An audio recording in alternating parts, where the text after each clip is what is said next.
저기요! 정신 차려요! 제주 해안가 현무암 바위 위에서 여자의 다급한 목소리가 터졌습니다. 차가운 바닷물이 순식간에 그의 몸을 삼켜버렸습니다.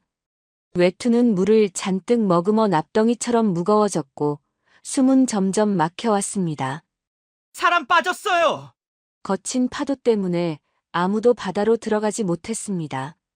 그 순간 해녀는 거친 파도를 뚫고 곧장 남자에게 헤엄쳐갔습니다. 그리고 강한 손 하나가 가라앉던 남자의 팔을 붙잡았습니다. 물을 뱉고 정신이 든 남자는 여자를 보고 놀랐습니다. 도대체 이 남자에게 무슨 일이 벌어진 걸까요? 사연 시작 전 구독과 좋아요를 눌러주시고 어디서 듣고 계신지 댓글 남겨주시면 당신의 하루에 작은 기적이 깃들기를 바라겠습니다.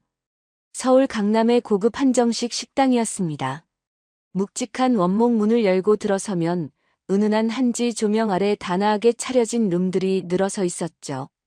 그중 가장 안쪽 룸, 오늘의 주인공은 장미옥 여사, 올해로 69이었습니다. 생일 잔치상을 준비하는 직원들이 분주하게 오가는 그 시간, 강준호는 룸 한쪽 구석에 조용히 서 있었어요. 47의 나이에 오래된 양복 한 벌을 걸친 그는 손을 어디에 두어야 할지 몰라 그냥 양옆으로 늘어뜨리고 있었죠. 직원들이 옆을 지나칠 때마다 준호는 몸을 비켜섰어요. 마치 자신이 거기 있으면 안 되는 사람처럼요. 그때 시어머니 장미옥이 손짓으로 준호를 불렀습니다. 가까이 다가서자 장미옥은 주변을 한번 휙 둘러보더니 목소리를 낮췄어요. 오늘 내 친구들 많이 와. 괜히 앞에 나서지 말고 그냥 뒤에서 어른들 시중이나 잘 들어. 거기서 끝이 아니었어요. 장미옥은 준호를 위아래로 한번 훑어보더니 입술을 비죽 내밀며 덧붙였습니다. 말 섞다가 분위기 이상하게 만들지 말고. 마치 덩치 큰 개한테 조용히 있으라고 타이르는 말투였어요. 준호는 고개를 살며시 끄덕였습니다. 뭔가를 말하려다 그냥 입을 다물었죠. 이미 오래전부터 몸에 밴 습관이었으니까요. 잠시 후 룸문이 열리고 개모임 친구들이 하나둘 들어왔습니다. 곱게 파마를 하고 화려한 옷을 차려입은 중년 여성들이 웃음소리 높이 자리를 잡았어요. 장미옥의 얼굴에도 금세 화색이 돌았습니다. 조금 전까지 준호에게 차갑게 굴던 사람이 맞나 싶을 정도로요. 미호가 생일이네. 오늘 선물 많이 받겠다. 한 친구가 자리에 앉으며 말하자 옆자리 친구가 바로 받아쳤어요. 우리 사위는 이번에 샤넬 가방 사줬더라니까. 딸내미 것까지 하면 2개야, 2개. 테이블에서 일제히 감탄이 터졌죠. 어머, 진짜요? 요즘은 사위가 아들보다 낫다니까. 웃음소리가 채 가라앉기도 전에 장미옥이 입꼬리를 살짝 내리며 말했어요. 우리 강서방은 그런 거 몰라. 친구들 시선이 슬쩍 준호에게로 향했습니다. 준호는 괜히 잔을 집어들었다가 내려놓았어요. 그래도 생일인데 뭐라도 준비했겠지? 장미옥이 고개를 저으며 나지막이 한숨을 내쉬었습니다. 가방은커녕 꽃 한 송이도 없어. 저게 사위라니 말 다 했지. 작은 회사 만년 과장이면 뭐 돈 없을 만하지. 그래도 싹싹하면 됐지 뭐. 아무도 목소리를 낮추지 않았어요. 준호가 바로 2발자국 옆에 서 있는데도요. 그는 말없이 술병을 들고 잔을 채우기 시작했습니다. 잔을 채울 때마다 쨍그랑 소리가 났지만 아무도 그쪽을 보지 않았어요. 술 따르는 사람이 거기 있다는 걸 아무도 신경 쓰지 않았죠. 식당 직원보다 못한 대접이었습니다. 적어도 직원한테는 주문이라도 정중하게 쓸 테니까요. 강서방. 장미옥이 손가락으로 탁자를 두드리며 불렀습니다. 저쪽 잔도 채워. 어서. 준호는 말없이 테이블을 한 바퀴 돌았어요. 한 사람 한 사람 잔을 채울 때마다 아무도 눈을 마주치지 않았습니다. 고맙다는 말도 수고한다는 말도 없었어요. 준호는 그냥 거기 있었을 뿐이었습니다. 보이지 않는 사람처럼요. 식사가 한창 무르익을 무렵이었어요. 식당 직원이 생일 케이크를 조심스럽게 들고 룸 안으로 들어왔습니다. 하얀 크림 위에 초가 12개 꽂혀 있었고 불이 켜지자 룸 안이 환하게 밝아졌어요. 어머 예쁘다. 친구들이 박수를 치며 생일 축하 노래를 불렀습니다. 장미옥은 두 손을 모으고 환하게 웃었어요. 사진 찍자, 기념사진 남겨야지. 사람들이 케이크 뒤로 모여들었습니다. 그때 장미옥이 휴대폰을 꺼내 준호에게 불쑥 내밀었어요. 강서방, 이거 찍어줘. 함께 찍자는 말은 없었습니다. 처음부터요. 준호는 말없이 휴대폰을 받아들었어요. 아내 윤세라도 미옥 옆에 나란히 섰습니다. 친척들과 친구들이 케이크 앞에서 어깨를 맞대고 웃으며 포즈를 잡았어요. 준호는 혼자 한 발 물러선 자리에서 화면을 들여다봤습니다. 모두가 잘 나오도록 각도를 맞추려고 몸을 조금 옆으로 틀었어요. 뒷걸음질을 한 발 더 내딛던 그 순간이었습니다. 발끝에 뭔가 탁 걸렸어요. 미처 보지 못했던 케이크 받침대 카트 모서리였습니다. 준호가 중심을 잃고 휘청이는 순간 카트가 기울어지더니 케이크가 그대로 쏟아졌어요. 하얀 크림 덩어리가 준호의 구두 위로 철퍽 쏟아지고 촛농까지 발등에 뚝뚝 떨어졌습니다. 룸 안이 순간 조용해졌어요. 딱 한 박자 뒤 장미옥의 목소리가 날카롭게 터져 나왔습니다. 강서방은 왜 이리 조심성이 없어. 생일날 이게 뭐야 이게. 준호는 아무 말도 하지 못했어요. 구두 위에 흘러내리는 크림을 내려다보며 그냥 서 있었습니다. 친구들은 서로 눈치를 보며 슬그머니 고개를 돌렸어요. 직원은 황급히 케이크를 수습했습니다. 아내 윤세라는 짧게 한숨을 내쉬더니 고개를 옆으로 돌려버렸어요. 남편 쪽은 쳐다보지도 않았습니다. 아무도 괜찮냐고 묻지 않았어요. 뜨거운 촛농이 손등에 튀었는지 발이 눌렸는지 아무도 관심이 없었습니다. 케이크가 망가진 것만 문제였죠. 그것도 전부 준호 탓으로요. 준호는 냅킨을 집어들고 조용히 구두를 닦았습니다. 무릎을 구부린 채 바닥에 쪼그려 앉아 크림을 닦아내는 동안 테이블에서는 어느새 다시 웃음꽃이 피어났어요. 직원이 새로 잘라낸 케이크 조각을 나눠드리자 장미옥은 또 환하게 웃으며 친구들과 이야기를 이어갔습니다. 아무 일도 없었던 것처럼요. 준호는 냅킨을 구겨 쥔 채 천천히 일어섰어요. 구두 앞코에는 크림이 아직 남아있었지만 더 이상 닦지 않았습니다. 자리로 돌아가 구석에 조용히 섰어요. 아까와 똑같은 자리, 똑같은 자세로요. 계산서가 나왔습니다. 장미옥이 영수증을 집어들더니 친구들 앞에 펼쳐 보이며 말했어요. 오늘 강서방이 계산한대. 밥값이라도 해야지 여기 끼어 앉았으면. 친구들이 웃으며 고개를 끄덕였습니다. 한 달 월급의 절반이 넘는 금액이었지만 준호는 아무 말 없이 카드를 꺼내 내밀었어요. 크림 자국이 남은 구두를 신은 채로요. 식당을 나서며 장미옥의 친구들은 저마다 웃으며 인사를 나눴습니다. 아무도 준호에게 말을 걸지 않았어요. 수고했다는 말도 눈인사 하나도 없었습니다. 주차장으로 내려오는 엘리베이터 안 준호는 혼자였어요. 차갑고 조용한 금속 벽에 자신의 얼굴이 흐릿하게 비쳤습니다. 구두 앞코에는 아직 크림 자국이 남아 있었어요. 준호는 그것을 내려다보다가 그냥 눈을 감았습니다. 어차피 아무도 보지 않으니까요. 그날 밤 강준호의 인생이 무너지기 시작했습니다. 그날 밤 준호는 잠을 이루지 못했어요. 눈을 감으면 장미옥의 목소리가 귓가에 맴돌았습니다. 뒤척이다 새벽이 밝아왔고 눈 밑에 시커먼 그늘을 달고 출근 버스에 올라탔어요. 버스 유리창에 자신의 얼굴이 흐릿하게 비쳤습니다. 푹 꺼진 눈, 힘없이 처진 입꼬리. 준호는 그 얼굴을 외면하듯 고개를 돌렸어요. 하지만 오늘만큼은 버텨야 할 이유가 있었습니다. 몇 달 전부터 밤을 새워 만들어온 관광 프로젝트 기획안 발표일이었으니까요. 강릉 지역 관광 트렌드 분석부터 체험형 콘텐츠 구성, 온라인 홍보 전략까지 혼자 처음부터 끝까지 만든 자료였어요. 주말에도 나왔고 밥도 굶어가며 다듬은 기획이었습니다. 이것만 잘 되면 15년 만년과장 딱지를 떼어낼 수 있을 것 같았어요. 그 생각 하나로 버텨온 몇 달이었습니다. 회사에 도착한 준호는 발표 자료를 한 번 더 점검했어요.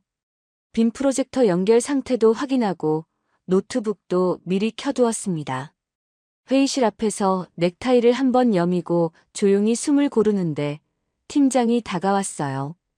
준호와 눈이 마주쳤습니다. 팀장은 시선을 살짝 내리깔더니 짧게 말했어요. 오늘 발표는 박진우 대리가 합니다.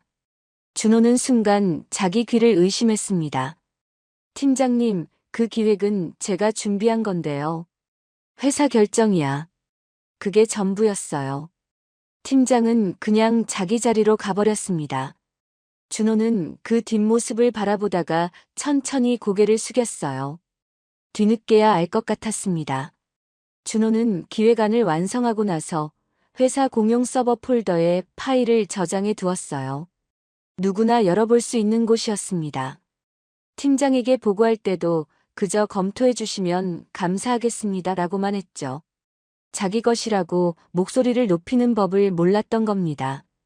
조용히 일만 하면 언젠가는 알아줄 거라고 믿어왔으니까요. 그 순진한 믿음이 결국 이렇게 돌아왔습니다. 잠시 후 임원들이 줄줄이 회의실로 들어왔어요. 그 뒤를 따라 박진우가 당당하게 걸어 들어왔습니다. 자리에 앉으며 준호와 눈이 마주쳤어요. 피하지 않았습니다. 오히려 가볍게 고개를 까딱해 보이더니 노트북을 열었죠. 화면에는 준호가 만든 기획서가 그대로 떠 있었어요. 표지 디자인도 목차 구성도 준호가 직접 손으로 그려 스캔해 넣은 관광지도 그림까지 고스란히 들어가 있었습니다. 박진우는 마치 자신이 몇 달을 공들인 사람처럼 막힘없이 설명해 나갔어요. 임원들이 고개를 끄덕였습니다. 칭찬이 쏟아졌어요. 발표가 끝나자 박수가 터졌습니다. 준호는 회의실 맨 뒤쪽 구석에 앉아 그 박수 소리를 들었어요. 손을 무릎 위에 올려놓은 채 꼼짝도 하지 않았습니다. 며칠 뒤 사내 게시판에는 굵은 글씨로 공지가 올라왔어요. 관광 프로젝트 성공, 박진우 대리 공로 인정. 준호는 화면을 2번, 3번 다시 읽었습니다. 끝까지 읽어도 강준호라는 이름은 없었어요. 그날 저녁이었어요. 야근을 마친 준호는 지하 주차장으로 내려갔습니다. 형광등이 깜빡이는 주차장은 퇴근 시간이 한참 지난 탓에 텅 비어 있었어요. 준호의 구두 소리만 바닥에 울렸습니다. 그 소리가 유난히 크게 느껴졌어요. 넓고 텅 빈 공간에서 혼자 걷고 있다는 게 실감이 났죠. 자신의 차 쪽으로 걸어가던 그때였습니다. 저쪽 구석에 세워진 차 한 대가 눈에 들어왔어요. 불이 꺼진 주차장 안에서 유독 실내등이 환하게 켜져 있었습니다. 준호는 처음엔 그냥 지나치려 했어요. 그런데 발이 멈춰졌습니다. 익숙한 차였어요. 번호판을 확인하는 순간 준호의 가슴이 철렁 내려앉았습니다. 박진우의 차였죠. 준호는 본능적으로 가장 가까운 기둥 뒤로 몸을 숨겼어요. 심장이 귓속에서 들릴 것처럼 쿵쿵 뛰었습니다. 숨을 참고 조심스럽게 고개만 내밀었어요. 차 안에 2사람이 앉아 있었습니다. 어깨가 맞닿을 만큼 가까이 붙어서 웃으며 이야기를 나누고 있었어요. 실내등 불빛 아래 2사람의 얼굴이 또렷하게 보였습니다. 박진우였어요. 그리고 아내 윤세라였습니다. 준호의 몸이 그대로 굳어버렸어요. 숨을 쉬는 것도 잊은 듯 그냥 서 있었습니다. 그때 차 안에서 아내의 웃음소리가 들려왔어요. 까르르 하고 터지는 소리였습니다. 집에서는 오래전부터 들어본 적 없는 그런 밝은 웃음이었어요. 준호는 그 웃음소리를 들으며 기둥에 등을 기댔습니다. 다리에 힘이 빠져나가는 것 같았어요. 무릎이 조금씩 떨려왔습니다. 당장 뛰어가서 문을 열어젖힐 수도 있었어요. 소리를 지를 수도 있었습니다. 따져 물을 수도 있었죠. 하지만 준호는 그러지 못했어요. 몸이 움직이지 않았습니다. 아니, 정확히는 움직일 용기가 없었어요. 기둥 뒤에 숨어 벽에 등을 기댄 채 준호는 천장을 올려다봤습니다. 형광등이 깜빡이고 있었어요. 그 빛이 어지럽게 흔들렸습니다. 아니면 자신의 눈이 흔들리는 것이었는지도 몰랐어요. 얼마나 지났을까요? 차 안에서 다시 웃음소리가 터져 나왔습니다. 준호는 두 눈을 질끈 감았어요. 그 순간 머릿속으로 지난 시간들이 스쳐 지나갔습니다. 주말도 반납하며 기획서를 만들던 밤들, 아내 눈치를 보며 조용히 노트북을 켜던 새벽들, 이것만 잘 되면 달라질 거라고 혼자 되뇌던 그 수많은 날들이요. 기획서를 빼앗긴 것도, 회의실 구석에서 박수를 듣지 못한 것도, 그것만으로도 이미 충분히 무너진 하루였습니다. 그런데 지금 준호는 주차장 기둥 뒤에 숨어서 아내의 웃음소리를 훔쳐듣고 있었어요. 소리 한 번 지르지 못하고, 발 한 발 내딛지 못하고, 그냥 벽에 등을 기댄 채 서 있는 자신이 너무나 초라하게 느껴졌습니다. 눈물이 날 것 같았지만 그것마저 참았어요. 이 텅 빈 주차장에서 혼자 우는 것조차 너무 서러운 일 같았으니까요. 준호는 아무 소리도 내지 않고 왔던 길을 되돌아갔습니다. 구두 소리를 줄이려고 발끝으로 살금살금 걸었어요. 자기 회사 주차장에서 자기 후배차 앞을 지나가는 것이 들킬까봐 도둑처럼 걸어 나왔습니다. 엘리베이터 문이 닫히는 순간 준호는 벽에 이마를 가져다 댔어요. 차갑고 딱딱한 금속 벽이었습니다. 그 차가움이 오히려 다행스럽게 느껴졌어요. 강준호의 하루가 그렇게 끝났습니다. 집으로 돌아가는 버스 안에서 준호는 창가 맨 끝자리에 혼자 앉아 있었어요. 버스는 꽉 차 있었습니다. 퇴근길 사람들이 저마다 피곤한 얼굴로 앉아 있었고 옆자리 아저씨는 고개를 끄덕이며 졸고 있었어요. 세상은 아무렇지도 않게 돌아가고 있었습니다. 그 평범함이 오히려 낯설게 느껴졌어요. 준호는 창밖을 바라봤습니다. 가로등 불빛이 유리창에 번지며 흘러갔어요. 그 불빛 사이로 자꾸만 장면이 떠올랐습니다. 주차장 실내등 아래 환하게 웃던 아내의 얼굴이요. 집에서는 단 한 번도 본 적 없는 그 표정이 눈꺼풀 안쪽에 달라붙어 지워지지 않았어요. 준호는 눈을 감았습니다. 감아도 보였어요. 버스에서 내려 아파트로 걸어가는 동안 준호의 발걸음은 점점 느려졌습니다. 늦가을 바람이 외투기 사이로 파고들었어요. 으슬으슬한 냉기였지만 춥다는 느낌이 잘 들지 않았습니다. 몸이 이미 다른 종류의 차가움으로 가득 차 있었으니까요. 아파트 현관 앞에 섰을 때 준호는 잠깐 멈췄어요. 비밀번호를 누르려다 손가락이 허공에서 멈춰버렸습니다. 15년 동안 하루도 빠짐없이 눌러온 4자리 숫자였어요. 눈 감고도 누를 수 있는 번호였는데 그날 밤은 이상하게도 손가락이 잘 움직이지 않았습니다. 한참 만에 번호를 다 눌렀어요. 삑 하는 소리와 함께 문이 열렸습니다. 거실 불이 환하게 켜져 있었어요. 아내 윤세라가 소파에 앉아 있었습니다. 다리를 꼬고 앉아 휴대폰을 내려다보고 있었어요. 준호가 들어서는 인기척에 아내가 천천히 고개를 들었습니다. 그 얼굴을 보는 순간 준호는 숨이 턱 막혔어요. 놀란 기색이 없었습니다. 당황한 빛도 없었어요. 오히려 기다리고 있었다는 듯한 눈빛이었죠. 준호는 현관에 선 채로 구두도 벗지 못했어요. 발이 그 자리에 붙어버린 것처럼요. 아내가 먼저 입을 열었습니다. 봤어? 딱 2글자였어요. 그 2글자 안에 모든 것이 담겨 있었습니다. 부정하지 않겠다는 것, 미안하지도 않다는 것, 이미 오래전부터 이날을 기다려왔다는 것까지요. 준호의 가슴이 쿵 내려앉았어요. 준호는 외투를 벗지도 않은 채 천천히 입을 열었습니다. 언제부터야? 따지는 게 아니었어요. 소리를 지르는 것도 아니었습니다. 그냥 힘이 없었어요. 목소리가 생각보다 훨씬 작게 나왔습니다. 아내는 소파에 등을 기댄 채 어깨를 으쓱했어요. 꽤 됐어. 꽤 됐다는 그 말이 준호의 가슴 한복판에 천천히 박혔습니다.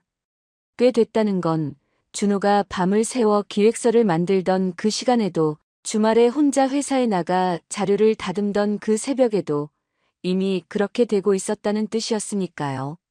준호가 이것만 잘 되면 달라질 거라고 혼자 되뇌며 버티던 그 시간 동안 아내는 이미 다른 곳에 마음을 두고 있었던 겁니다. 준호가 힘없이 물었어요. 그래도 내 후배랑 만나는 건 너무한 거 아니야? 당신 양심도 없어? 아내는 피식 웃었습니다. 비웃는 웃음이었어요. 입꼬리만 살짝 올라가는 그 웃음이 어떤 말보다 더 차갑게 느껴졌습니다. 양심? 그거 버린 지 오래야. 그리고 소파에서 천천히 일어서며 말을 이어갔어요. 목소리는 놀랍도록 차분했습니다. 흥분한 기색이 하나도 없었어요. 마치 오래전부터 준비해온 말을 읊듯이 담담하고 또렷했죠. 오히려 그 차분함이 더 서늘하게 가슴을 파고들었습니다. 솔직하게 말해줄게. 당신이랑 살면서 창피했던 적이 한두 번이 아니야. 작은 회사 만년과장, 엄마 생신 자리에서 구석에 서서 술이나 따르고, 친구들 앞에서 당신이 내 남편이라고 말하기가 싫었어. 그런 사람이랑 계속 살면 내 인생이 뭐가 되겠어. 준호는 아무 말도 하지 못했어요. 반박할 말을 찾으려 했지만 아무것도 떠오르지 않았습니다. 그 말들이 전부 틀렸다고 할 수가 없었어요. 억울하다고 느끼면서도 그게 억울한 건지 부끄러운 건지도 잘 모르겠었습니다. 오래 무시당하다 보면 그렇게 되는 것 같았어요. 자기 자신을 스스로도 믿지 못하게 되는 것 같았죠. 그때 아내가 거실 테이블 쪽으로 눈짓을 했습니다. 준호의 시선이 그리로 향했어요. 테이블 위에 서류 봉투 하나가 놓여 있었습니다. 봉투 입구가 반쯤 열린 채로 서류가 단정하게 정리되어 나와 있었어요. 준호는 굳이 가까이 가서 확인하지 않아도 그게 뭔지 알 것 같았습니다. 이미 준비해놨어. 아내의 말은 짧았어요. 이 말 한마디가 얼마나 많은 것을 담고 있는지 준호는 천천히 실감했습니다.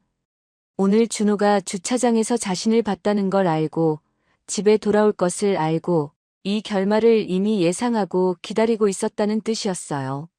서류는 오늘 갑자기 꺼낸 것이 아니었습니다.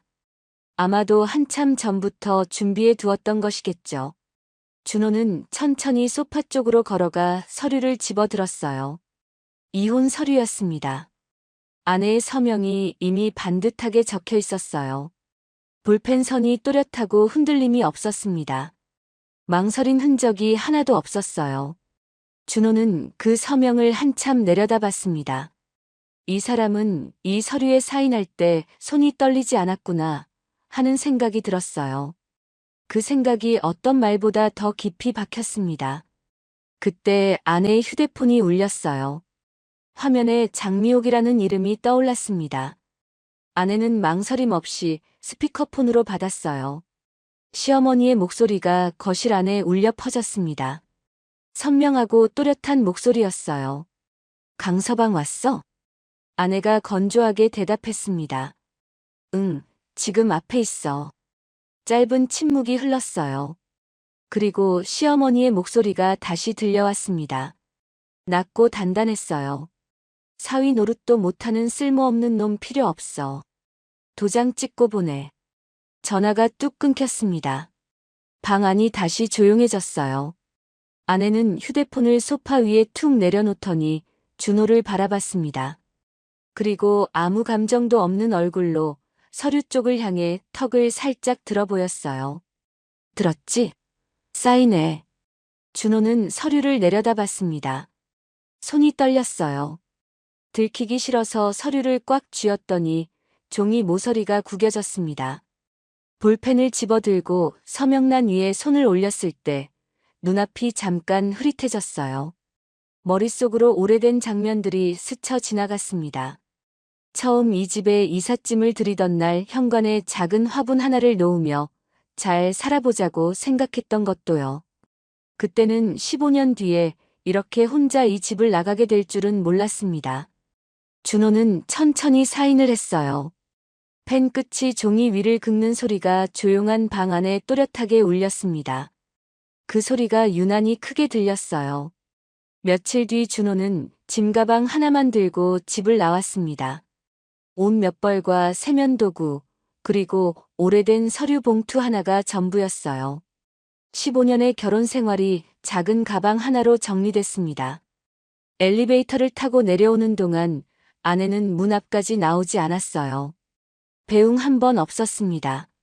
아파트 1층 자동문이 열리면서 차가운 바람이 확 밀려왔어요. 준호는 잠깐 그 자리에 멈춰 섰습니다. 가방 손잡이를 쥔 손이 금방 시려왔어요. 하늘을 올려다봤습니다. 별도 없는 흐린 밤하늘이었어요. 구름이 낮게 깔려 있었고 멀리서 바람 소리만 들렸습니다. 준호는 손을 한번 꽉 쥐었다가 천천히 걸음을 내딛었어요. 강준호의 15년이 그렇게 끝났습니다. 차가운 바람이 등을 밀었지만 준호는 한동안 그 자리에 서 있었어요. 아파트 자동문이 다시 닫혔습니다. 유리문 너머로 환하게 불 켜진 로비가 보였어요. 경비 아저씨가 고개를 숙이며 신문을 읽고 있었습니다. 세상은 아무렇지도 않았어요. 15년이 끝난 자리에서 혼자 서 있는 사람이 있든 없든 아무것도 달라지지 않았습니다. 준호는 천천히 걸음을 옮겼어요. 갈 곳이 없었습니다.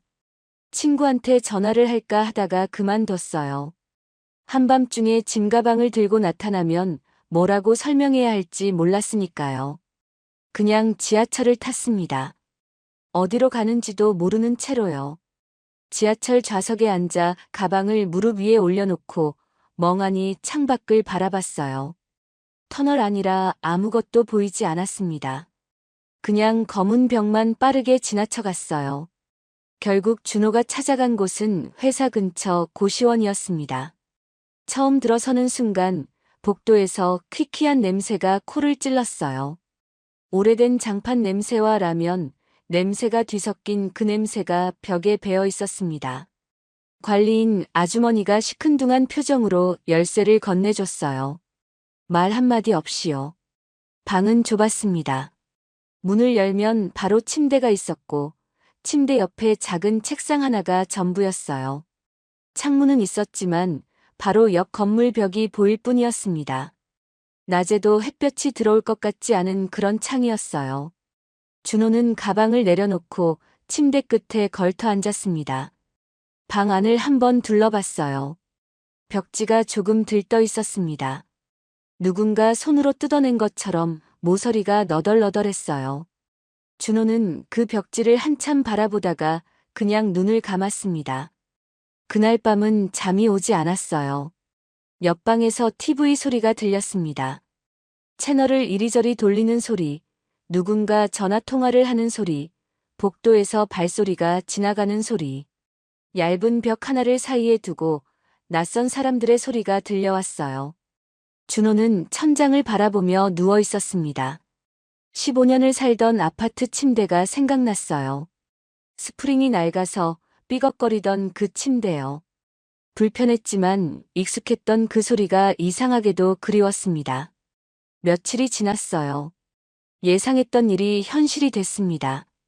회사에서 연락이 왔어요. 팀장이 짧게 말했죠. 회사 상황이 어렵습니다. 권고사직 처리됩니다. 준호는 전화를 끊고 나서 한동안 휴대폰을 내려다봤어요. 할 말이 없었습니다. 따질 기력도 없었어요. 어차피 기획서도 빼앗기고 이름도 지워진 곳이었으니까요. 15년을 다닌 회사를 나오는데 전화 한 통이면 됐습니다. 짐을 챙기러 가지도 않았어요. 책상 서랍에 뭐가 있었는지도 잘 기억나지 않았습니다. 그때부터 준호의 하루는 텅 비어버렸어요. 아침에 눈을 떠도 갈 곳이 없었습니다. 억지로 몸을 일으켜 고시원 근처 작은 기사식당에 밥을 먹으러 갔어요. 오래된 나무 테이블이 다닥다닥 붙어 있는 작은 식당이었습니다. 된장찌개에 반찬 서너 가지가 나오는 백반집이었어요. 준호는 구석자리에 혼자 앉아 밥을 먹었습니다. 그날도 그랬어요. 숟가락을 들고 밥을 뜨는데 옆 테이블에서 웃음소리가 터졌습니다. 할머니, 할아버지 두 분이 나란히 앉아 계셨어요. 할머니가 뭔가를 말하자 할아버지가 그게 그렇게 재미있는지 어깨를 들썩이며 웃었습니다. 할머니도 따라 웃었어요. 두 분의 흰머리가 맞닿을 것처럼 가까웠습니다. 준호는 그 모습을 바라보다가 숟가락을 내려놓았어요. 밥알이 목구멍을 넘어가지 않았습니다. 갑자기 숨이 턱 막히는 것 같았어요. 이유도 없이 눈물이 날 것 같아서 얼른 시선을 돌렸습니다. 천장을 바라봤어요. 낡은 형광등이 조금 깜빡이고 있었습니다. 준호는 눈을 몇 번 깜빡이며 겨우 참았어요. 밥값을 내고 나오는데 식당 아주머니가 말했습니다. 많이 남기셨네요. 입맛이 없으세요? 준호는 그냥 웃으며 고개를 끄덕이고 나왔어요. 딱히 할 말이 없었으니까요. 고시원으로 돌아온 준호는 침대에 누웠습니다. 천장을 바라봤어요. 하루가 이렇게 길 수가 없었습니다. 시간이 가지 않았어요. 휴대폰을 켜봤다가 껐습니다. 연락할 사람이 없었어요. 아니, 정확히는 연락하고 싶은 사람이 없었습니다. 오래 연락 끊고 살다 보니 주변에 아무도 없었어요. 회사 일에 치이고 집안 눈치 보느라 친구들과도 하나둘 멀어졌는데 그게 이렇게 돌아올 줄은 몰랐습니다. 며칠이 더 지났어요. 어느 날 오후였습니다. 준호는 억지로 몸을 일으켜 가방을 정리하기 시작했어요. 짐을 풀지도 않고 그냥 방치해뒀던 가방이었습니다. 옷가지를 꺼내 정리하는데 가방 맨 아래에서 낡은 서류 봉투 하나가 나왔어요. 짐을 싸던 날 무심코 집어넣었던 것이었습니다. 봉투 겉면에 먼지가 조금 묻어 있었어요.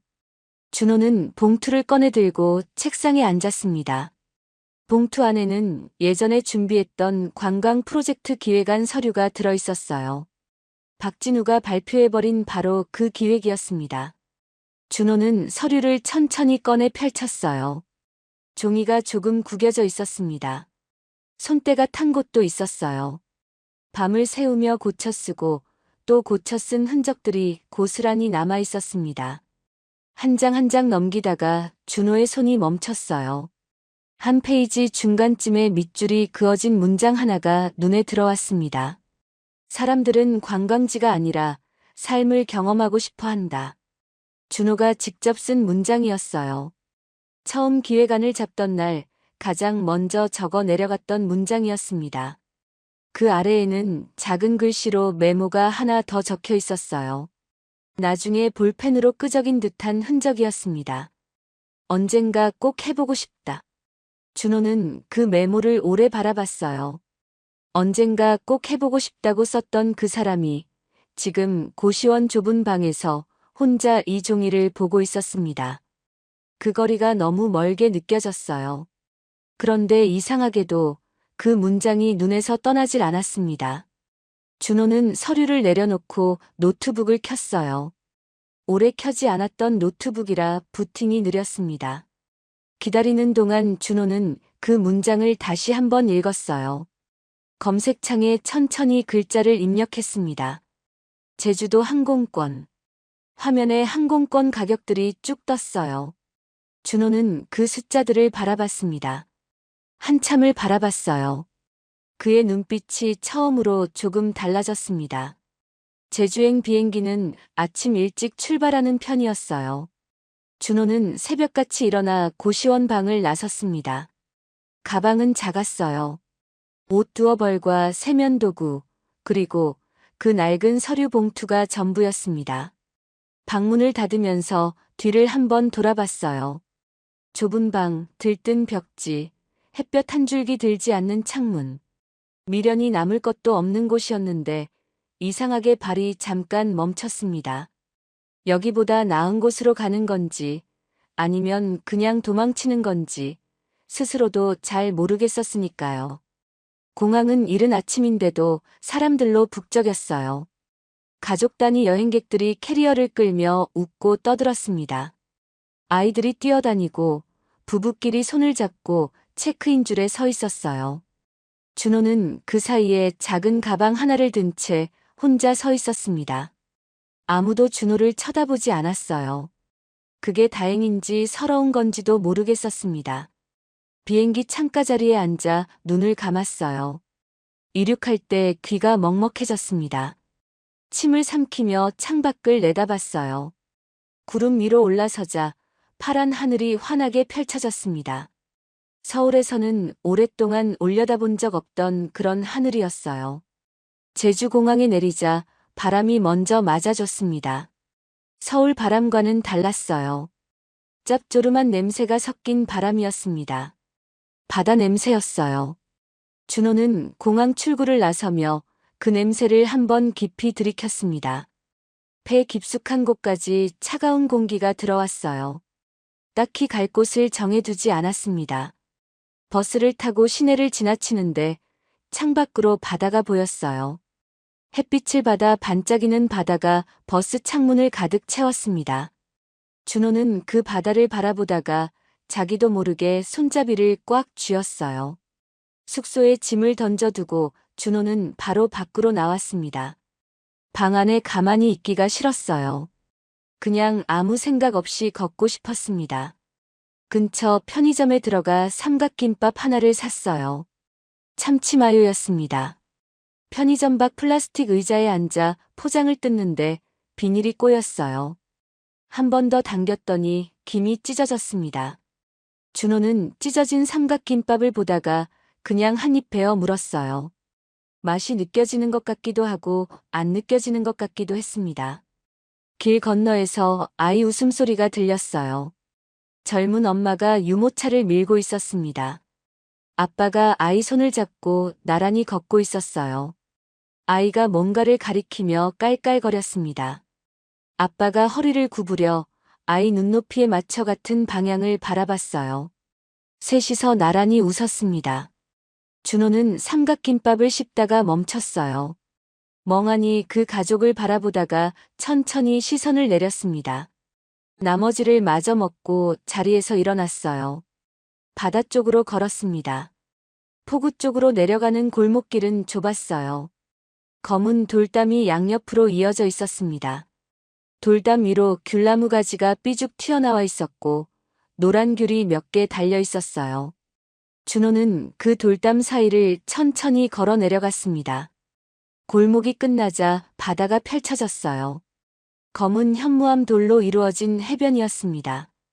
회색빛 모래사장이 아니라 크고 작은 검은 돌들이 빼곡하게 깔려 있었어요. 파도가 그 돌들 사이로 밀려왔다가 빠져나가면서 자르르 자르르 소리를 냈습니다. 서울에서는 들어본 적 없는 소리였어요. 관광객들이 삼삼오오 모여 있었습니다. 해변 가장자리에 바다 쪽으로 툭 튀어나온 현무암 바위가 있었는데 거기서 사진을 찍는 사람들이 많았어요. 바위 위에 올라서면 사방이 바다라 사진이 잘 나온다는 것이었습니다.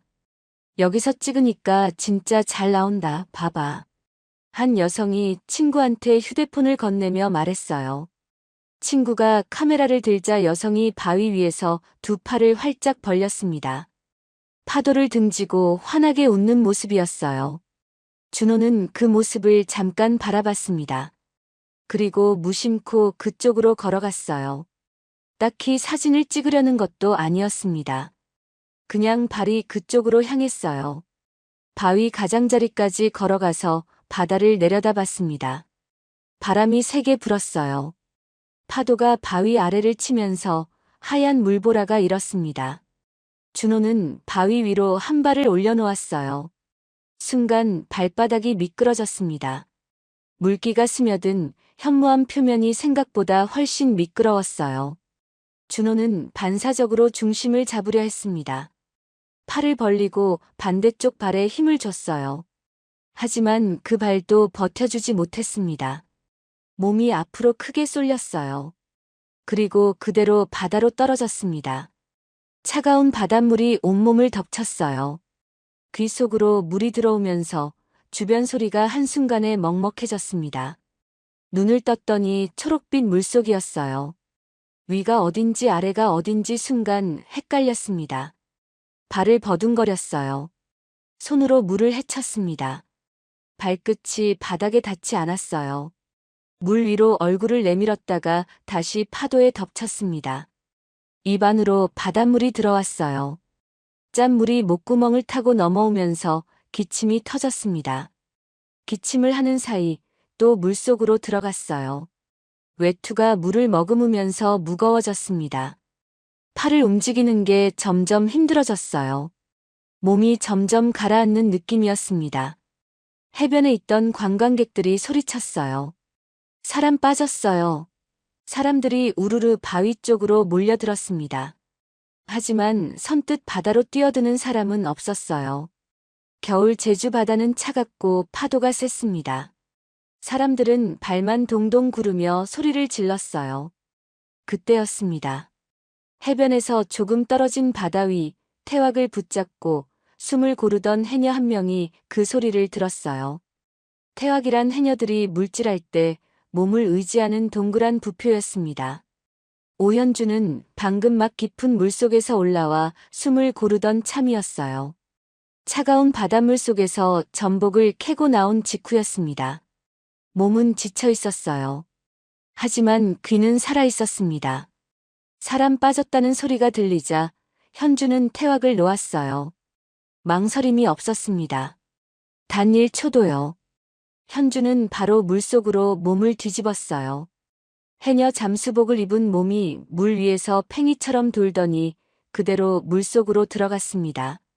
파도가 높았지만 현주의 몸은 파도를 타는 게 아니라 파도를 뚫고 들어갔어요. 두 팔이 힘차게 물을 갈랐습니다. 수십 년을 이 바다에서 살아온 몸이었어요. 파도가 어떻게 흐르는지, 물살이 어느 방향으로 도는지 몸이 먼저 알았습니다. 준호가 떨어진 곳까지는 멀지 않았어요. 하지만 파도가 준호를 계속 밀어내고 있었습니다.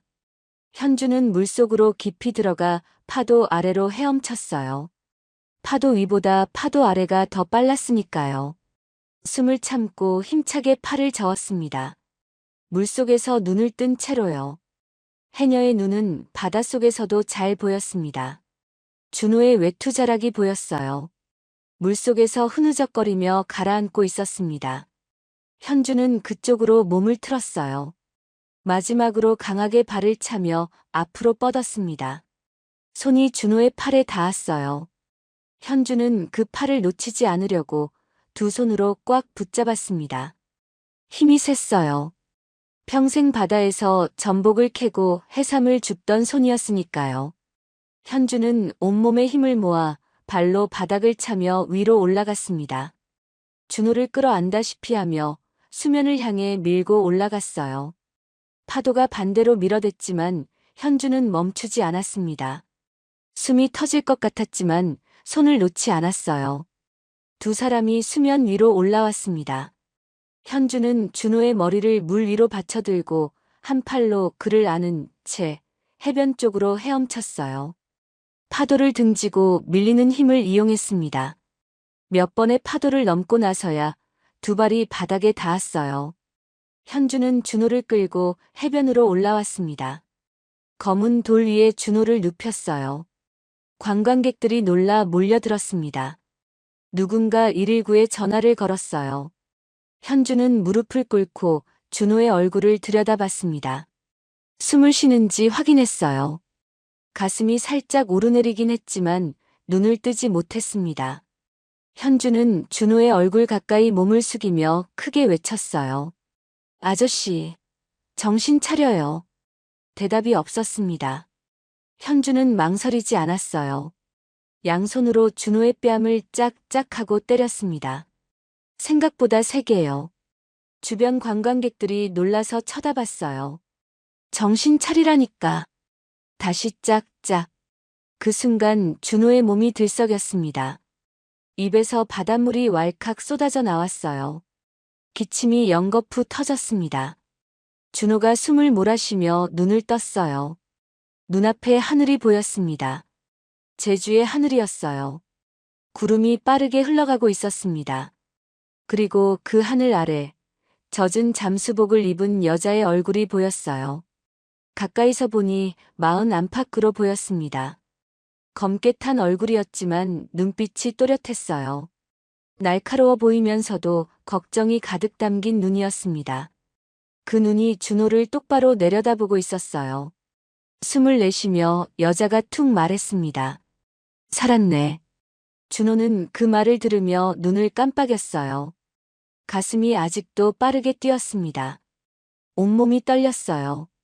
추워서인지 방금 죽을 뻔한 탓인지 아니면 전혀 다른 이유인지 스스로도 알 수 없었습니다. 그냥 그 눈빛을 바라보는데 가슴 어딘가가 떨렸어요. 찬 바람이 불었습니다. 젖은 옷이 살갗에 달라붙었어요. 몸은 덜덜 떨리는데 시선이 그 여자의 얼굴에서 떨어지지 않았습니다. 준호를 구해낸 사람은 해녀 오현주 43이었어요. 119 구급대원들이 도착했을 때 준호는 이미 숨을 고르고 있었어요. 대원들이 간단히 상태를 확인하더니 큰 이상은 없다고 했습니다. 저체온 증세가 있으니 따뜻하게 해줘야 한다고 했어요. 관광객들은 스마트폰을 들고 사진을 찍다가 구급대원들이 오자 하나둘 흩어졌습니다. 조금 전까지 발을 동동 구르던 사람들이 언제 그랬냐는 듯 각자의 일상으로 돌아갔어요.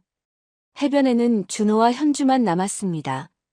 현주는 젖은 잠수복 위에 겉옷을 걸치고 준호 옆에 쭈그려 앉아 있었어요. 구급대원이 떠나면서 가장 가까운 병원으로 가는 게 좋겠다고 했지만 준호는 고개를 저었습니다. 병원비 걱정이 먼저였어요.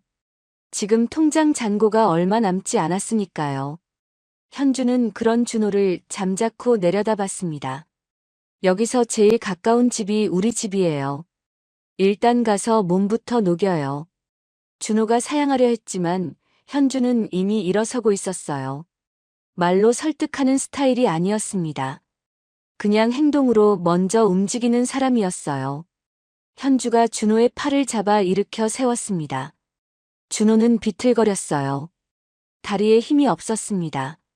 현주는 준호의 팔을 자기 어깨에 걸치고 천천히 걸었어요. 포구에서 멀지 않은 곳에 현주의 집이 있었습니다. 돌담으로 둘러싸인 작은 집이었어요. 바닷바람을 오래 맞은 탓에 벽이 조금 낡아 있었지만 지붕은 단단해 보였습니다. 마당에는 해녀 도구들이 정리되어 있었어요. 태왕 몇 개가 담벼락에 기대어 있었고 굵은 밧줄이 돌돌 말려 한쪽에 놓여 있었습니다. 현주가 문을 열고 들어서자 집안에서 인기척이 났어요. 부엌 쪽에서 고말순이 고개를 들었습니다. 올해 73, 현주의 어머니였어요. 허리가 약간 굽어 있었지만 눈빛은 또렷했습니다. 젖은 사람을 부축하고 들어온 딸을 보더니 눈썹 하나 까딱하지 않았어요. 이 양반은 누구냐? 현주가 짧게 대답했습니다. 바다에 빠졌어. 말수는 혀를 한번 찼어요. 거긴 또 왜 올라갔대? 그게 전부였습니다. 더 묻지 않았어요. 누구냐고, 왜 왔냐고, 어디서 왔냐고, 아무것도 묻지 않았습니다. 그냥 부엌으로 들어가더니 수건을 하나 들고 나왔어요. 준호에게 툭 던져주며 말했습니다. 먼저 물기부터 닦어. 준호는 얼떨떨한 채로 수건을 받았어요. 낡았지만 보들보들한 수건이었습니다. 햇볕에 잘 말린 냄새가 났어요. 준호는 머리부터 천천히 닦았습니다. 얼마 지나지 않아 작은 밥상이 들어왔어요. 된장찌개 한 냄비와 갓 구운 생선 한 마리, 그리고 반찬 몇 가지였습니다. 소박했지만 김이 모락모락 올라왔어요. 된장찌개에서는 구수하고 진한 냄새가 났습니다. 준호는 그 냄새를 맡는 순간 위장이 꼬르륵 울렸어요. 아침부터 삼각김밥 하나가 전부였으니까요. 말순이 상을 내려놓으며 말했어요. 앉아. 먹어. 준호는 조심스럽게 밥상 앞에 앉았습니다. 숟가락을 들었어요. 된장찌개를 한 숟가락 떴습니다. 입안에 넣는 순간 뜨거운 국물이 목을 타고 내려갔어요. 온기가 가슴 깊은 곳까지 퍼졌습니다. 준호는 숟가락을 입에 문 채로 잠깐 멈췄어요. 눈물이 났습니다. 이유를 설명하기가 어려웠어요.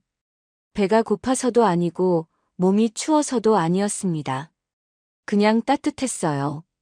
누군가가 아무 말 없이 밥상을 차려줬다는 것이, 아무것도 묻지 않고 그냥 먹으라고 했다는 것이 오랫동안 잊고 살았던 무언가를 건드린 것 같았습니다. 말순이 준호 쪽으로 밥그릇을 슬쩍 밀어줬어요. 식기 전에 먹어. 그 한마디에 준호의 눈이 더 뜨거워졌습니다. 고개를 숙였어요. 눈물이 뺨을 타고 흘러내렸습니다. 훌쩍이지도 않았어요. 그냥 조용히 눈물이 떨어졌습니다. 말순은 그 이유를 묻지 않았어요. 왜 우냐고, 무슨 일이 있냐고 아무 말도 하지 않았습니다. 그냥 반찬 그릇을 준호 쪽으로 조금 더 밀어놓더니 자기 밥을 먹었어요. 그 무심한 듯한 다정함이 오히려 준호의 가슴을 더 아리게 했습니다. 밥을 먹다가 문득 돌아가신 어머니가 생각났어요. 준호가 어릴 때 어머니도 이런 밥상을 차려주셨습니다. 된장찌개에 생선구이, 반찬 몇 가지. 비싸지 않아도 늘 따뜻했던 밥상이었어요. 아무 말 없이 밥그릇을 밀어주던 손도 비슷했습니다. 준호는 고개를 더 숙이고 밥을 먹었어요. 눈물이 밥그릇 위로 한 방울 떨어졌습니다. 말순이 말했어요. 밥 먹을 땐 울지 말어. 준호는 아무 말 없이 고개를 끄덕이며 밥을 계속 먹었습니다. 그릇을 깨끗이 비웠어요. 그날 이후 준호는 포구 근처를 계속 맴돌았습니다. 숙소로 돌아가도 딱히 할 일이 없었어요. 다음 날도 그 다음 날도 포구 쪽으로 발이 향했습니다. 말순이 아침 물질 준비를 하는 시간이면 준호는 어슬렁어슬렁 나타나 말없이 짐을 들어주거나 어구를 정리하는 걸 거들었어요. 말순은 그걸 받아주지도 거절하지도 않았습니다. 그냥 두었어요. 준호가 거기 있어도 없어도 하던 일을 그냥 했습니다. 그 무심함이 준호에게는 오히려 편했어요. 어느 날 새벽이었습니다. 아직 해가 뜨기 전이었어요. 포구에 나가보니 해녀들이 하나둘 바다로 들어가고 있었습니다. 말 한마디 없이 물속으로 들어가는 사람들이었어요. 파도가 제법 거칠었습니다. 바람도 찼어요. 그런데도 아무도 멈추지 않았습니다. 현주는 가장 먼저 바다로 들어갔어요. 태왁을 옆구리에 끼고 물속으로 사라졌습니다. 잠시 후 멀리서 수면 위로 올라오는 소리가 들렸어요. 해녀들 특유의 숨비 소리였습니다. 숨을 참았다가 올라오면서 내쉬는 소리인데 휘휘 하고 바람처럼 흩어지는 소리였어요. 차가운 새벽 바다 위에 그 소리가 울려 퍼졌습니다. 준호는 포구 돌담 위에 앉아 그 모습을 한참 바라봤어요. 거친 파도 속에서 사라졌다가 다시 올라오는 사람들을요. 가라앉지 않는 사람들이었습니다. 어떤 파도가 와도 다시 올라왔어요. 준호의 눈빛이 달라졌습니다. 그날 저녁 현주가 도구를 정리하고 있는데 준호가 다가왔어요. 한참을 망설이다가 조심스럽게 입을 열었습니다. 저기 해녀 체험 같은 거 해본 사람 있어요? 관광객들 대상으로요. 현주가 고개를 들어 준호를 바라봤어요. 무슨 뜻인지 묻는 눈빛이었습니다. 준호는 시선을 내리깔며 작게 덧붙였어요. 그냥 문득 그런 생각이 들어서요. 현주는 아무 말 없이 준호를 한번 바라봤습니다. 그리고 다시 도구 정리로 손을 돌렸어요. 대답 대신 짧게 콧소리를 냈습니다. 긍정도 부정도 아닌 소리였어요. 하지만 준호의 눈빛은 그날 처음으로 무언가를 향해 있었습니다. 그날 이후 준호의 머릿속에서 그 생각이 떠나지 않았어요. 해녀 체험 관광이었습니다. 새벽 바다에서 올라오는 해녀들의 숨비소리, 거친 파도를 뚫고 사라졌다가 다시 떠오르는 그 모습, 관광객들이 절대 흉내낼 수 없는 삶의 방식이었어요. 준호는 숙소방에 앉아 낡은 기획안 서류를 다시 꺼냈습니다. 그 문장이 눈에 들어왔어요. 사람들은 관광지가 아니라 삶을 경험하고 싶어 한다. 서울에서는 빼앗겼던 그 문장이 제주에서는 현실이 될 수 있을 것 같았습니다. 준호는 먼저 현주를 찾아갔어요. 포구에서 도구를 손질하고 있던 현주에게 조심스럽게 말을 꺼냈습니다. 해녀 체험 관광 프로그램을 만들고 싶다고, 해녀들의 실제 물질을 관광객들이 가까이서 보고 직접 경험할 수 있게 하면 어떻겠냐고 했어요. 현주는 손을 멈추지 않은 채 들었습니다. 그리고 짧게 말했어요. 해녀들한테 직접 얘기해봐요. 그게 허락이었습니다. 준호는 그날부터 포구에 나와 해녀들에게 한 명씩 이야기를 꺼냈어요. 반응은 차가웠습니다. 예상했던 것보다 훨씬 더요. 서울 사람이 뭘 안다고. 나이 지긋한 해녀 한 분이 콧방귀를 뀌며 돌아섰어요. 다른 해녀도 고개를 저었습니다. 평생 바다에서 살아온 사람들이었어요. 물질은 목숨을 거는 일이었습니다. 그걸 관광 상품으로 만들자는 말이 우습게 들렸을 거예요. 당연한 반응이었습니다. 며칠 동안 준호는 거절을 반복해서 들었어요. 포구에 나가도 해녀들은 준호를 그냥 지나쳤습니다. 말을 꺼내면 바빠서 들을 겨를이 없다며 등을 돌렸어요. 준호는 그럴 때마다 조용히 물러섰습니다. 억지로 설득하려 하지 않았어요. 그냥 포구에 나와서 묵묵히 짐을 날라주고 어구를 정리하고 필요한 곳에서 손을 보탰습니다. 그러던 어느 날 말순이 준호 옆으로 다가왔어요. 아무 말 없이 한참을 나란히 서 있더니 툭 말했습니다. 해봐. 뭐가 되겠어. 그 말 한마디였어요. 말순이 먼저 동의를 해주자 분위기가 조금씩 달라졌습니다. 말순은 이 포구에서 가장 오래된 해녀였어요. 그분이 괜찮다고 하자 1명, 2명, 해녀들이 하나둘 고개를 끄덕이기 시작했습니다. 준호는 움직이기 시작했어요. 먼저 스마트폰으로 유튜브 채널을 개설했습니다. 채널 이름은 간단하게 정했어요. 제주 해녀의 하루였습니다. 첫 촬영 날이었어요. 해녀들이 카메라 앞에 서자 갑자기 다들 굳어버렸습니다. 평생 바다에서 거침없이 살아온 분들이었는데 카메라만 들이대면 어색하게 웃거나 손을 어디 뒀는지 몰라 했어요. 한 해녀는 카메라를 보더니 갑자기 머리를 만지작거렸습니다. 이거 얼굴 나오는 거 맞아? 준호는 웃음을 참으며 고개를 끄덕였어요. 그러자 해녀가 손사래를 치며 뒤로 물러났습니다. 결국 첫날은 그냥 해녀들이 자연스럽게 일하는 모습을 멀리서 찍는 것으로 마무리됐어요. 촬영을 마치고 영상을 편집해서 올렸습니다. 조회수는 처음 사흘 동안 채 100명이 되지 않았어요. 준호는 숙소에 앉아 조회수 숫자를 바라보며 한숨을 쉬었습니다. 그런데 나흘째 되던 날이었어요. 아침에 일어나 조회수를 확인하는데 숫자가 이상했습니다. 어젯밤까지 50이었던 조회수가 갑자기 2000을 넘어 있었어요. 준호는 눈을 비비며 다시 봤습니다. 2200이었어요. 댓글도 수십 개가 달려 있었습니다. 여행 유튜버 한 명이 영상을 공유했습니다. 구독자가 10만 명이 넘는 채널이었어요. 그 유튜버가 짧게 적었습니다. 이런 제주 여행은 처음 봤다. 꼭 가보고 싶다고요. 그 글 하나가 불을 질렀어요. 공유가 공유를 낳았습니다. 조회수는 오후가 되자 1만을 넘었어요. 그날 저녁부터 준호의 이메일로 문의가 들어오기 시작했습니다. 체험은 어떻게 신청하냐고, 인원 제한이 있냐고, 날짜를 잡고 싶다고요. 처음에는 몇 통이었는데 다음 날이 되자 수십 통이 됐어요. 준호는 하나하나 손으로 직접 답장을 썼습니다. 밤을 새워서요. 현주는 그런 준호를 보며 한마디 했어요. 사람이 많이 오면 우리가 다 감당할 수 있겠어요? 맞는 말이었습니다. 준호 혼자로는 안 됐어요. 준호와 현주는 역할을 나눴습니다. 준호가 예약과 안내, 홍보를 맡고 현주는 체험 프로그램을 직접 이끌기로 했어요. 해녀들도 각자 역할을 정했습니다. 첫 번째 체험 손님들이 오는 날이었어요. 서울에서 온 중년 부부와 딸 가족이었습니다. 세 가족이 함께 내려왔어요. 준호는 아침부터 긴장했습니다.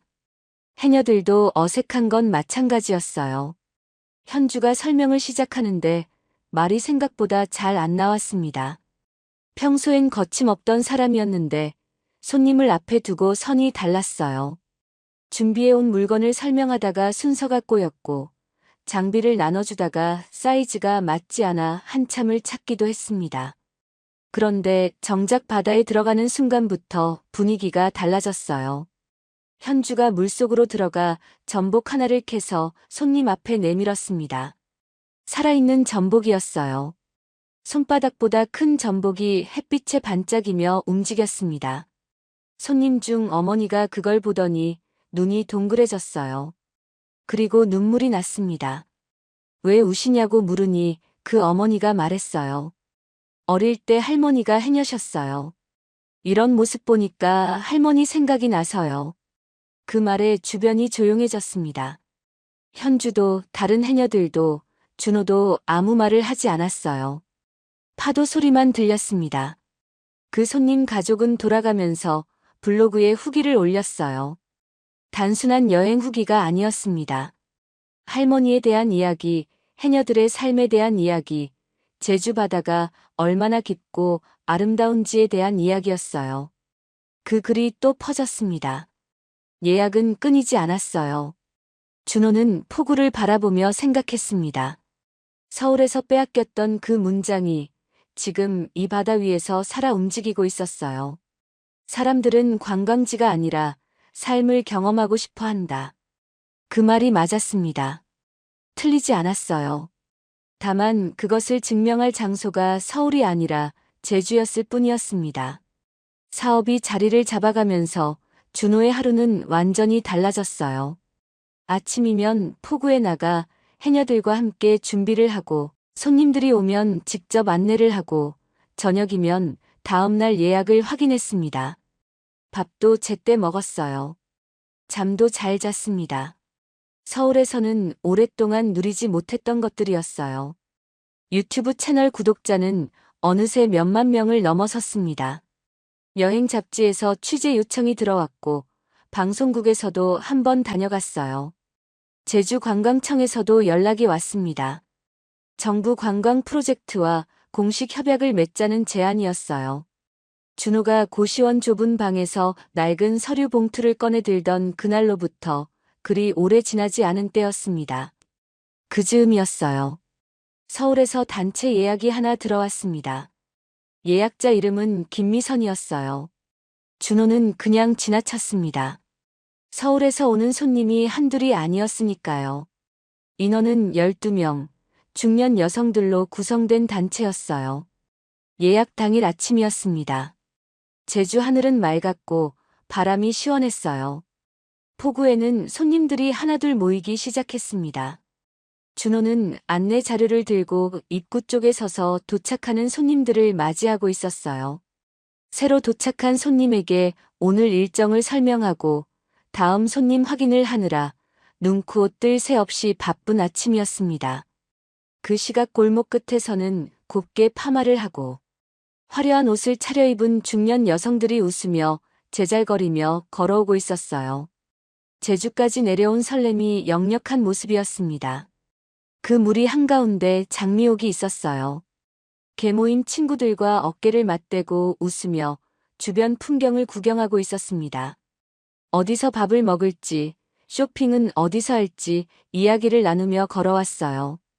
이 해녀 체험 프로그램이 요즘 얼마나 유명한지 친구한테 들었다며 기대하는 눈치였습니다. 자신이 빈손으로 내쫓은 사위가 바로 그 프로그램을 만든 사람이라는 것은 꿈에도 모른 채로요. 준호도 마찬가지였어요. 손에 든 자료를 확인하며 오늘 참가 인원을 머릿속으로 정리하고 있었습니다.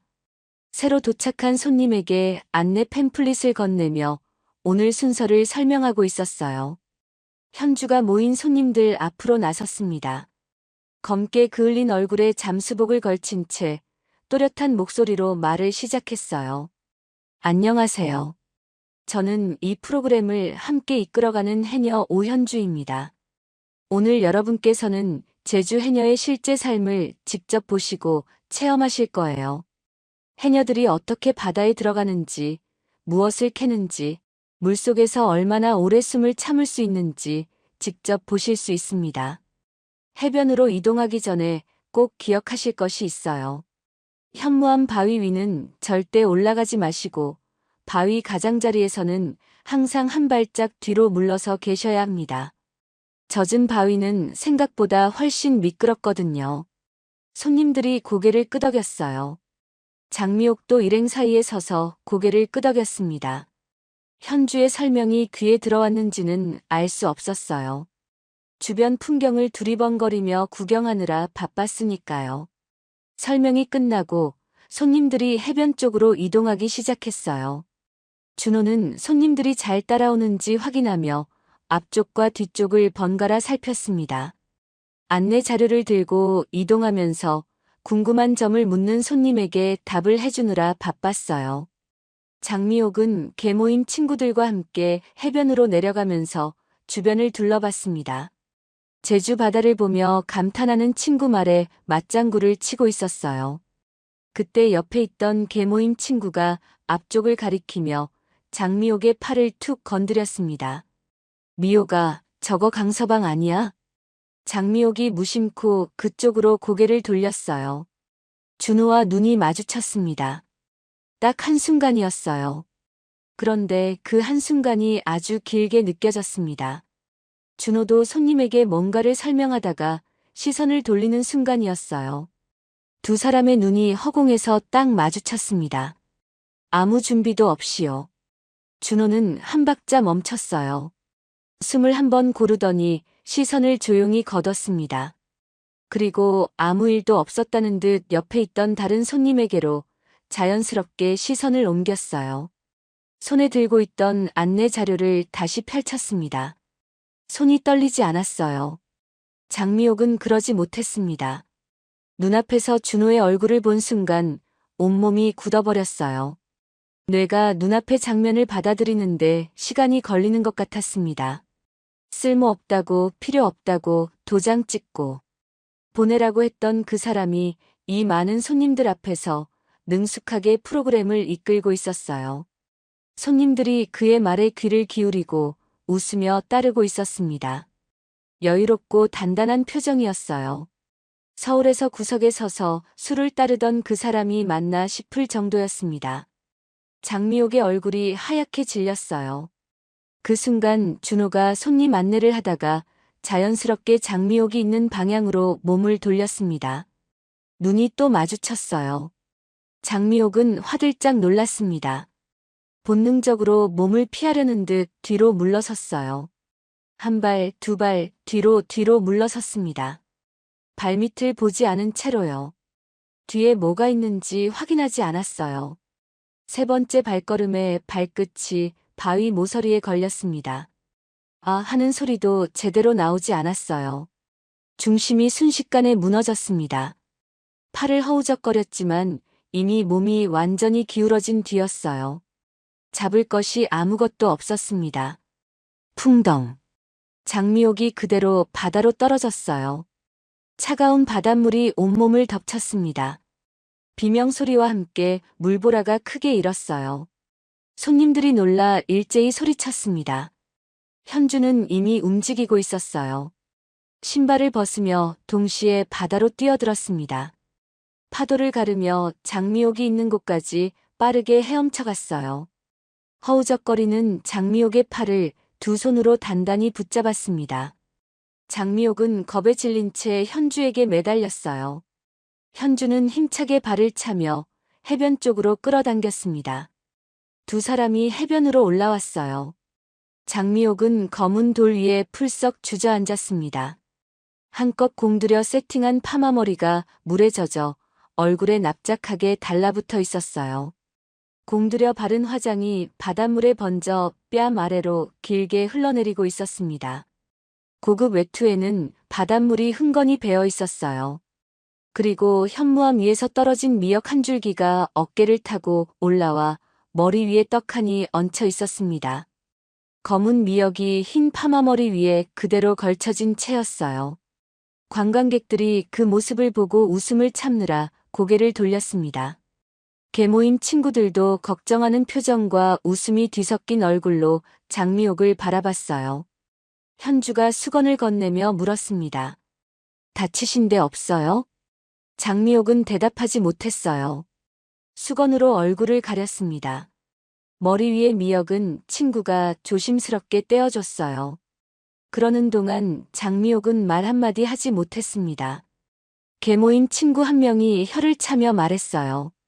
미호가 현주 씨가 뛰어들지 않았으면 어쩔 뻔했어. 해녀 덕에 살았네, 살았어. 또 다른 친구가 덧붙였습니다. 미호가 강서방이 이렇게 잘 될 줄 누가 알았겠어. 장미옥은 수건으로 얼굴을 가린 채 고개를 더 숙였어요. 아무 말도 나오지 않았습니다.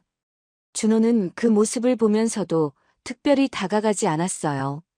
다른 손님들에게 하듯 괜찮으시냐고 잠깐 쉬어가시겠냐고 물었습니다. 장미옥에게도 똑같이 손님에게 하듯 물었어요. 딱 그만큼이었습니다. 프로그램이 끝나고 손님들이 하나둘 자리를 떴어요. 장미옥도 젖은 채로 일행을 따라 걸어갔습니다. 한 번도 뒤를 돌아보지 않았어요. 포구에는 파도 소리가 변함없이 들려왔습니다. 하늘은 맑았고 바람이 시원했어요. 준호는 이미 다음 손님 안내 준비를 하고 있었습니다. 그의 하루는 계속됐어요. 장미옥이 제주에서 돌아온 뒤로 며칠 동안 집안이 조용했어요. 딸 윤세라가 보기에도 어머니가 뭔가 골똘히 생각하는 눈치였습니다. 밥을 먹다가 멍하니 창밖을 바라보기도 했고 저녁 내내 휴대폰을 들여다보다가 한숨을 쉬기도 했어요. 그러다 어느 날 저녁이었습니다. 장미옥이 딸에게 말을 꺼냈어요. 세라야, 내 생각엔 그 옆에 카페 하나 차리면 돈 쓸어 담겠더라. 세라가 고개를 들었습니다. 장미옥이 말을 이어갔어요. 관광객들이 준호 프로그램을 마치고 나서 카페를 찾는다고 해녀 체험 옆에 카페가 있으면 자연히 들어올 수밖에 없다고 했습니다. 세라도 고개를 끄덕였어요. 두 모녀는 그렇게 마음을 굳혔습니다. 며칠 뒤 제주로 내려왔어요. 준호 체험센터 근처 상가를 발품 팔아 돌아다녔습니다. 그러다 해녀 관광센터에서 그리 멀지 않은 상가 1층 자리를 찾아냈어요. 바다가 내다보이는 자리였고 임대료가 생각보다 쌌습니다. 두 모녀는 서로 눈을 마주치며 좋아했어요. 부동산 중개인이 조심스럽게 말을 꺼냈습니다. 그 자리가 좀 특이한 자리이긴 해요. 들어오는 가게마다 오래 못 버티고 나가더라고요. 동네에서 도깨비 건물이라고 부르는 곳이에요. 장미옥이 손을 내저었어요. 장사 못해서 망한 거지. 자리가 문제겠어요. 두 모녀는 계약서에 도장을 찍었습니다. 인테리어에는 꽤 많은 돈을 썼어요. 통유리로 바다가 보이게 했고 아기자기한 소품들을 곳곳에 배치했습니다. 제주 감성이 물씬 풍기는 카페를 만들겠다며 두 사람이 직접 발로 뛰어 물건을 골랐어요. 개업 당일에는 제주산 꽃으로 화환도 마쳤습니다. 장미옥은 앞치마를 두르고 카운터 뒤에 서며 뿌듯한 표정을 지었어요. 하지만 현실은 달랐습니다. 첫날부터 손님이 없었어요. 관광객들은 준호의 체험 프로그램을 마치고 나서 카페를 찾긴 했습니다. 그런데 이미 포구 근처에 오래된 단골 카페들이 있었어요. 동네 사람들이 즐겨 찾는 곳, 해녀들이 물질 끝나고 들르는 곳, 관광객들 사이에서 입소문이 난 곳들이요. 새로 생긴 카페는 눈에 잘 들어오지 않았습니다. 그러던 어느 날이었어요. 고말순이 카페 앞을 지나가다 목이 말라들어섰습니다. 물질을 마치고 돌아오는 길이었어요. 해녀 복장 위에 겉옷을 걸친 채 들어와 메뉴판을 들여다봤습니다. 작은 글씨에 눈이 잘 안 보였어요. 고개를 기울이며 메뉴판을 찬찬히 들여다보고 있는데 카운터 뒤에 있던 세라가 짜증 섞인 목소리로 말했습니다. 노인네가 커피 맛을 알아요? 카페 안 공기가 순간 싸늘해졌어요. 다른 손님 두어 명이 그 소리를 듣고 세라를 바라봤습니다. 말수는 아무 말 없이 메뉴판을 내려놓았어요. 그리고 조용히 카페를 나왔습니다. 그날 저녁 폭우에 소문이 퍼졌어요. 말순이 먼저 퍼뜨린 것도 아니었습니다. 카페 안에 있던 손님 중 한 명이 아는 사람에게 이야기했고, 그게 금방 동네를 한 바퀴 돌았어요. 제주 포구는 작은 동네였습니다. 소문이 퍼지는데 하루도 걸리지 않았어요. 다음 날 아침 포구 한쪽에 해녀들이 모여 있었습니다. 물질 준비를 하다 말고 어제 일 이야기가 나왔어요. 한 해녀가 목소리를 높였습니다. 말순 언니한테 그게 무슨 말버릇이야. 노인네가 커피 맛을 알겠냐고. 말순 언니가 이 바다에서 몇십 년을 살았는데. 다른 해녀가 팔짱을 끼며 말했어요. 서울서 내려와서 동네 어른한테 그런 소리를 해? 어디서 배운 버릇이야? 나이 지긋한 해녀 한 분이 짧게 말했습니다. 거긴 발도 들이지 마. 해녀들 사이에서 한마디씩 나왔어요. 분노한다기보다 차갑게 등을 돌리는 분위기였습니다. 동네 사람들 특유의 방식이었어요. 소리를 지르거나 따지러 가지 않았습니다. 그냥 외면했어요. 소문은 해녀들 사이에서 끝나지 않았어요. 포구 근처 가게 상인들 귀에도 들어갔습니다. 건어물 가게 아주머니, 횟집 사장님, 편의점 주인까지 하나둘 이야기를 들었어요. 반응은 한결같았습니다. 말순 할매한테 그랬다고. 거참. 우리 동네 어른한테 그러면 안 되지. 택시 기사들도 알게 됐어요.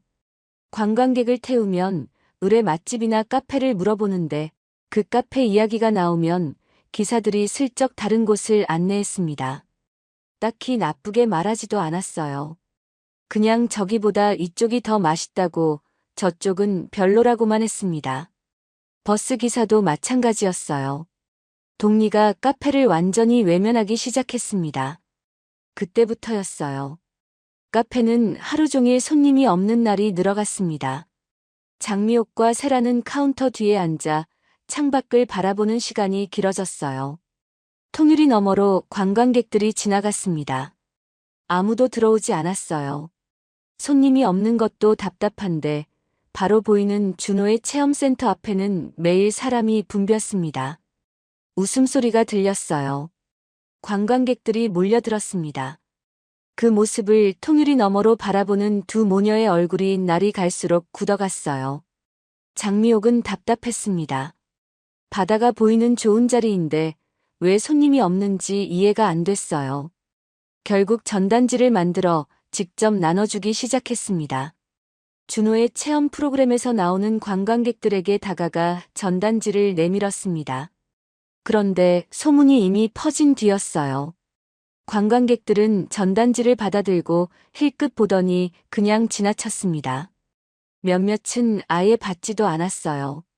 포구 상인들이 그 모습을 멀리서 바라봤습니다. 아무도 도와주지 않았어요. 임대료가 나갔습니다.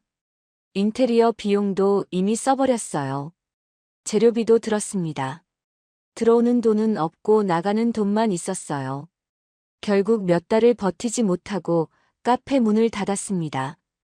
유리문에는 임대 문의 종이가 붙었어요.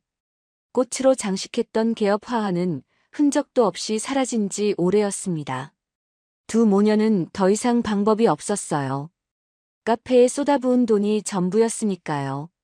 며칠을 망설이다가 결국 준호를 찾아갔습니다.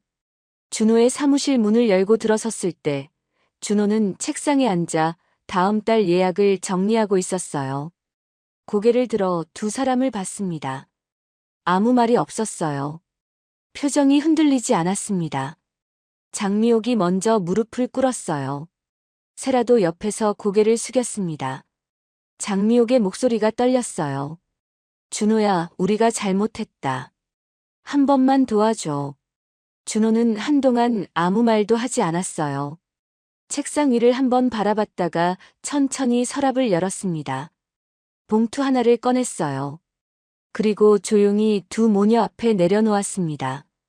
봉투 안에는 김포행 비행기표 2장이 들어있었어요. 준호가 조용히 말했습니다. 저는 아무것도 없이 쫓겨났습니다. 그래도 예전의 가족이었으니까 제가 할 수 있는 최선은 이겁니다. 잠깐 침묵이 흘렀어요. 준호가 마지막으로 말했습니다. 눈앞에서 사라지세요. 장미옥과 세라는 그 자리에서 오열했어요. 바닥에 주저앉아 한참을 울었습니다. 준호는 다시 책상 위 서류로 눈을 돌렸어요. 다음 달 예약 명단이었습니다. 해야 할 일이 아직 많이 남아 있었어요. 며칠 뒤 두 모녀는 제주를 떠났습니다. 두 모녀가 제주를 떠난 뒤 포구에는 아무 일도 없었던 것처럼 파도가 밀려왔다 빠져나갔어요. 바람도 여전했고 해녀들도 여전히 새벽에 바다로 들어갔습니다. 준호의 하루도 변함이 없었어요. 달라진 것은 없었습니다. 아니, 정확히는 달라진 게 없는 것이 오히려 좋았어요. 흔들리지 않는 일상이 이렇게 귀한 것인지 제주에 오기 전에는 몰랐습니다. 시간이 흘렀어요.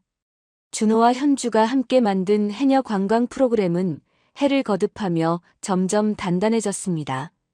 처음엔 유튜브 영상 하나로 시작했던 것이 이제는 제주를 대표하는 체험 관광 코스로 자리를 잡았어요.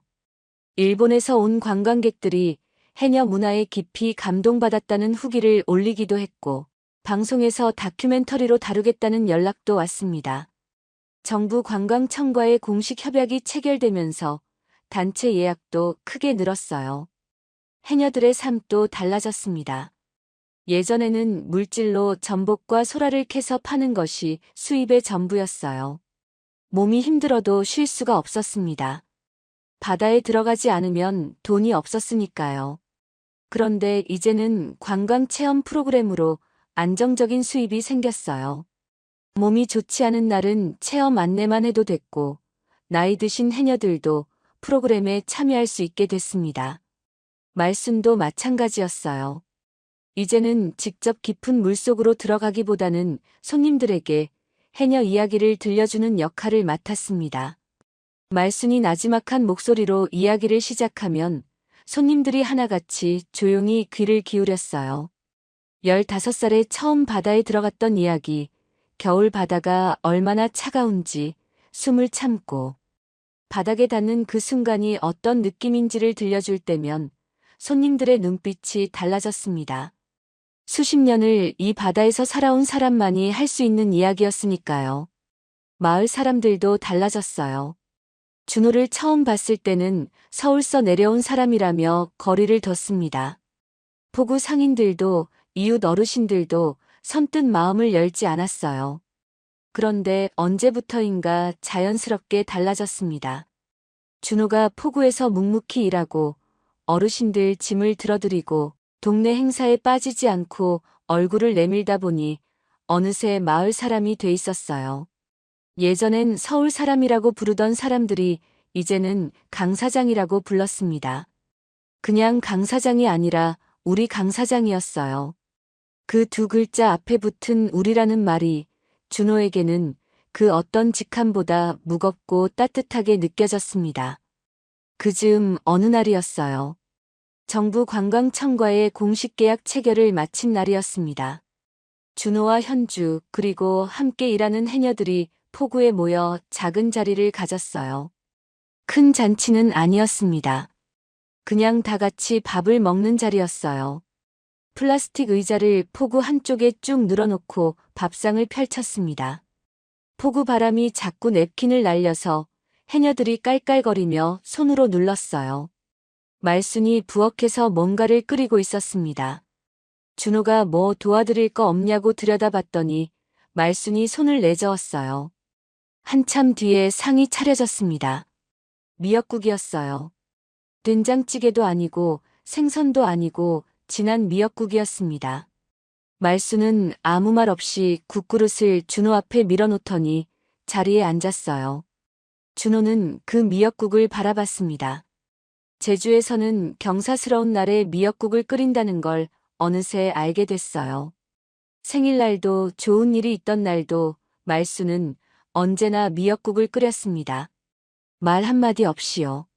준호는 숟가락을 들었어요. 뜨겁고 구수한 국물이 목을 타고 내려갔습니다. 눈이 조금 뜨거워졌어요. 억지로 참았습니다. 식사가 끝나고 포구에 사람들이 느슨하게 모여 앉았어요. 바람이 선선하게 불었습니다. 파도 소리가 배경처럼 깔렸어요. 마을 이장이 준호 옆에 앉더니 씩 웃으며 말했습니다. 강 사장, 현주랑 결혼 안 할 거면 내가 좋은 사람 하나 소개해 줄까? 주변 사람들이 킥킥거렸어요. 해녀들도 웃음을 참느라 입을 가렸습니다. 현주는 그 말을 듣고 고개를 확 돌렸어요. 귀 끝이 붉어졌습니다. 바다를 향해 시선을 던지며 못 들은 척했어요. 그 순간이었습니다. 옆에 앉아있던 말순이 눈을 번쩍 떴어요. 이장을 똑바로 쳐다보더니 짧게 말했습니다. 뭐라는 거야? 포구가 잠깐 조용해졌어요. 그리고 말순이 천천히 덧붙였습니다. 내 사위인데 누가 데려가? 순간 포구의 웃음이 터졌어요. 해녀들이 손뼉을 치며 웃었습니다. 이장도 배를 잡고 웃었어요.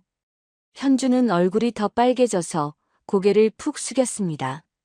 준호는 멋쩍게 웃으며 뒤통수를 긁었어요. 웃음소리가 가라앉은 뒤에 준호는 자리에서 일어나 포구 쪽으로 천천히 걸어갔어요. 바다가 보이는 돌담 위에 걸터 앉았습니다. 파도가 검은 현무암을 치면서 하얀 물보라를 일으켰어요.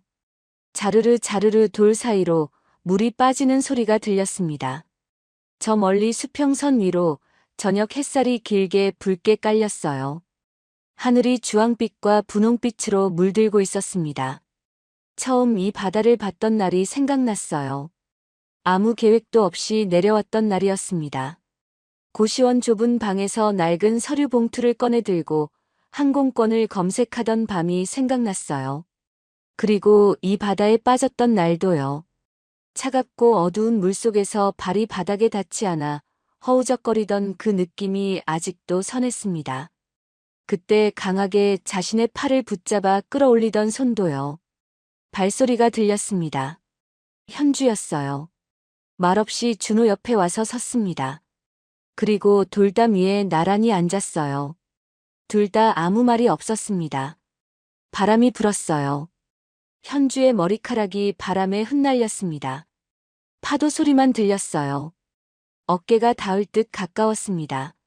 한참 뒤에 현주가 조용히 말했어요. 잘 됐네요. 준호가 천천히 고개를 끄덕였습니다. 그게 전부였어요. 더 많은 말이 필요하지 않았습니다. 두 사람은 그냥 나란히 앉아 바다를 바라봤어요. 준호는 오래전 기획안 마지막 장의 볼펜으로 끄적여뒀던 그 메모가 생각났습니다. 언젠가 꼭 해보고 싶다고 썼던 그 문장이요. 그 문장을 쓴 사람이 지금 이 자리에 앉아 있었어요. 빈손으로 쫓겨나 고시원 방에서 천장을 바라보던 사람이 지금은 제주 바다가 보이는 돌담 위에 앉아 파도 소리를 듣고 있었습니다. 잃은 것들이 많았어요. 15년의 결혼 생활도 다니던 회사도 살던 집도 모두 없어졌습니다. 하지만 지금 이 자리에는 그 어떤 것과도 바꾸고 싶지 않은 것들이 있었어요. 말없이 미역국을 끓여주는 사람, 옆에 조용히 앉아 바다를 함께 바라보는 사람, 아침마다 숨비 소리를 내며 바다에서 올라오는 사람들이요. 준호는 가만히 바다를 바라봤어요. 파도가 또 밀려왔다 빠져나갔습니다. 저녁 하늘이 점점 짙어지고 있었어요. 바람이 소금 냄새를 싣고 얼굴을 스쳐 지나갔습니다. 준호는 눈을 천천히 감았다가 떴어요. 입꼬리가 조용히 올라갔습니다. 강준호의 두 번째 인생은 이렇게 제주 바다 앞에서 시작됐어요. 오늘 이야기 함께 해주셔서 감사합니다. 다음 이야기로 다시 찾아뵐 수 있도록 구독과 좋아요 부탁드립니다. 오늘도 함께 해주셔서 감사합니다.